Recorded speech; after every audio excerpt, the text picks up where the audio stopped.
வணக்கம் நண்பர்களே, வாங்க இன்றைக்கி நாம் மசால் வடை செய்கிறது எப்படின்னு பார்க்கலாம். மசால் வடை செய்கிறதுக்கு நான் கடலைப்பருப்பை 1 கப் கடலைப்பருப்பு எடுத்திருக்கேன். இதை ஒரு 2 மணி நேரம் ஊற வச்சு எடுத்திருக்கேன். ஊற வச்சு அலம்பி தண்ணி வடிகட்டி எடுத்திருக்கேன். இப்போ இதை நாம் மிக்சியில் போட்டு வடை பக்குவத்துக்கு அரைச்சிடலாம். அதுக்கு பிறகு பார்த்திங்கன்னா, இந்த கடலைப்பருப்பில் நீங்கள் பச்சை மிளகா உங்கள் காரத்துக்கு ஏற்ற மாதிரி பச்சை மிளகா போட்டுக்கோங்க. இஞ்சி ஒரு 1/4 துண்டு, ஒரு 5 பல் பூண்டு, 2 லவங்கம், சிறிதளவு பட்டை, 1 ஸ்பூன் சோம்பு போட்டு இதை நல்லா அரைச்சி எடுத்துக்கலாம். வாங்க பார்க்கலாம். பாருங்கள், மிக்சியில் கடலைப்பருப்பு போட்டாச்சு. அப்புறம் இந்த தட்டில் இருக்கிற எல்லா பொருளையும் இதில் கலந்துடலாம். உங்களுக்கு விருப்பம்னா ஒரு வரமிளகா கூட போட்டுக்கலாம், காரத்துக்கு நல்லாயிருக்கும். வாங்க பார்க்கலாம். நான் ஒரு வரமிளகா சேர்த்துருக்கேன். இப்போ நாம் இதை அரைச்சி கொண்டு வந்துடலாம். பாருங்கள், வடைப்பருப்புக்கு மாவு அரைச்சின்னு வந்தாச்சு.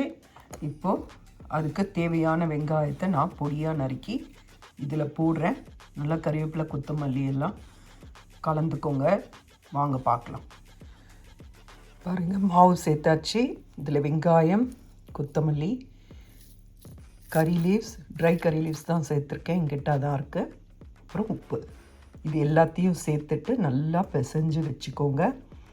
பிசைஞ்சிட்ட பிறகு காட்டுறேன். பாருங்கள், மாவை நல்லா பிசைஞ்சாச்சு. இப்போ பாருங்கள், இந்த மாதிரி ஒரு உருண்டை எடுத்து அதை நீங்கள் வாழலில் வச்சு தட்டியும் போடலாம், இல்லை கையிலையும் தட்டி போடலாம், இல்லை இடது கையில் வச்சு அமுக்கி அதையும் எடுத்து போடலாம்.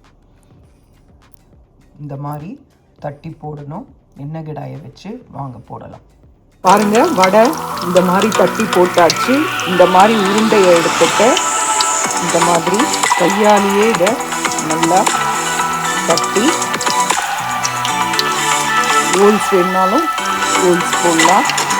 இது அப்படியே ஆயிலில் விடணும், அவ்வளோதான். இப்போ இது நல்லா செவிந்தோன்னு நாம் நல்லா திருப்பிடலாம். இப்போ பாருங்கள், இந்த பக்கம் திருப்பி போட்டுட்டேன். இதே மாதிரி செவந்ததும் அந்த பக்கம் செவந்ததும் எடுத்துடலாம். இது ரொம்ப நல்லா இருக்கும். இதே மாதிரி செஞ்சு பாருங்கள். நல்லா முறுமுறுன்னு ரொம்ப அருமையாக இருக்கும். பாருங்கள், 2 பக்கமும் நல்லா செவந்துடுச்சு. இந்த ஸ்டேஜில் நாம் எடுத்துடலாம்.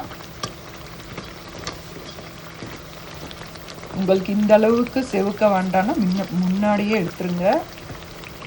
எங்கள் வீட்டில் இந்த மாதிரி நல்லா செவந்தால் தான் உங்களுக்கு பிடிக்கும், அதனால் நான் எடுக்கிறேன். உங்களுக்கு எடுத்துட்டு காட்டுறேன். பாருங்கள், மாலை நேரங்களில் நீங்கள் டீ காஃபியோட இந்த மாதிரி வடை செஞ்சு சாப்பிட்லாம். வடையாகவும் தட்டி போடலாம், இந்த மாதிரி பகோடா மாதிரியும் செஞ்சு போடலாம். இது ரொம்ப நல்லாயிருக்கும். செஞ்சு பாருங்கள். செஞ்சு பார்த்துட்டு உங்களுக்கு இந்த வீடியோ பிடிச்சிருந்தால் லைக் பண்ணுங்கள்.